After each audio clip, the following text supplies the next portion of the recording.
and 1. Look, the info slide lies to you because academia on either side of the house values integrity and rigor within the scientific process, regardless of what field you are in.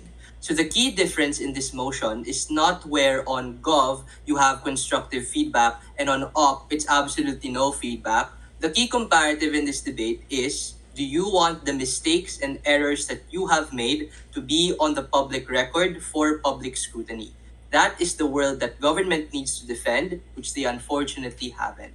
A lot of responses towards government bench. 1. Gov seems to misunderstand that knowledge is different from insight and usefulness. Knowledge takes time to transform into usefulness. The inherent problem of how OG thinks is that you can just cram all of those things and slap everything into the wall and see just what sticks whatsoever. A. They are wrong. The changes likely to happen or the changes that are likely to come from criticism are not even in contentious parts. They are literally in the parts where they are just like objectively wrong and need to like strengthen another part of their analysis. B. This refinement is not necessarily useful for any single person in the public. There's a reason why all of us train in debate and train so in our own private time with people that we trust. Because the process of improvement and making things work require you some amount of alone time to correct mistakes. Not all mistakes are learning opportunities for other people to capitalize on.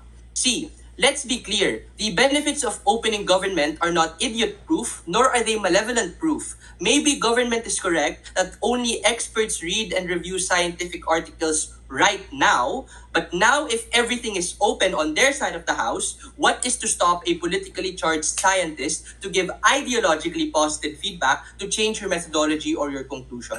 It is not enough for government to glibly respond to this and say, but no, science has integrity. It will never do this. The only reason science has integrity right now is because we are able to gatekeep and preserve rigor. Government necessarily does not. 2. DPM has yet to quantify and explain the usefulness of a mistake. Because let's be clear, the added knowledge that they have is a correction of the way in which a particular piece of data was analyzed. So don't let DPM's rhetoric fool you. All the mistakes that will be passed won't be something that a random hospital or lab will find useful. In fact, that's probably a really bad indicator of the author who wrote it and the institution that they represent. On their worst case, the mistakes that DPM says will literally kill someone. It will it's the difference between someone taking the wrong medicine as diagnosed by a doctor. It can mean an engineer killing someone when the building they build is substandard and collapses. Those are the mistakes that are at stake when you don't have that particular rigor.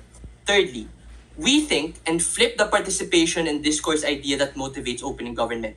In the comparative, if you want to participate and have a say, then have some skin in the game. You aren't just some anonymous user typing and saying stuff that you think will work. On our side, under the peer review model, we have the prestige and we have the honor of being someone who can cite work and someone who can review. On their side, everyone has equal say. There is literally inherently something wrong with that. Extension. Why the current method of peer review allows for an, ironically enough, faster and more accurate way of getting insight in the research that we make. Why is this true? A. Research as we know it is really not something that the average person can understand. This is most especially true in highly technical fields like science and medicine. E.g., research in the academe usually is only understood by so select experts in the already niche category of whatever field of science that they are a part of. Why is this good and something that we need to preserve?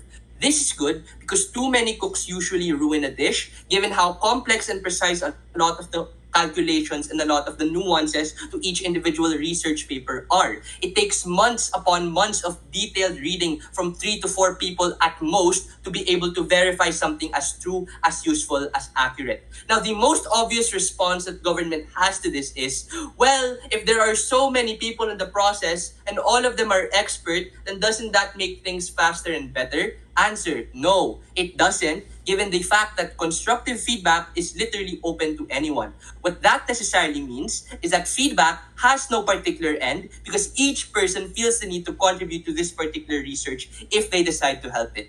This holds especially true for all of the scientific experts in the community, given that experts have a cognitive bias that tells them they are more likely to be correct in compared to other people. Just because scientists have standards doesn't mean that they're susceptible to any form of bias. On Gov, those biases are a lot more given into it. Are a lot more prioritized into the. I have 5 minutes, but I'll take the POI now before my second. Okay, so if I'm researching on an endemic disease and I need government support and the corporations don't resonate with my work, do you expect me to let the indigenous people die?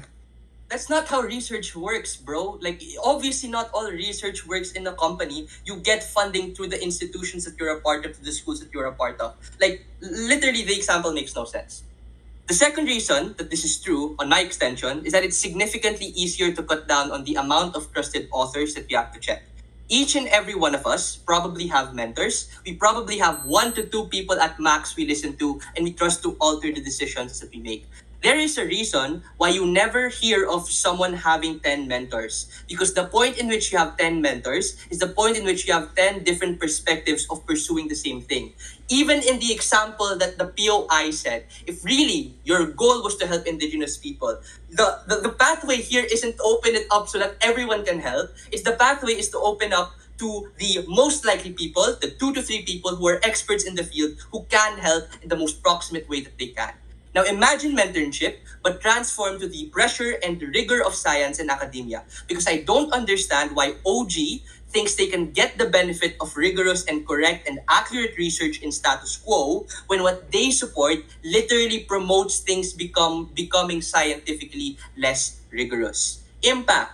On their side of the house, academia inherently incentivizes more research with more mistakes because the benefit that they can accrue is making research faster. Faster research does not mean more useful research. Faster research means research with more mistakes.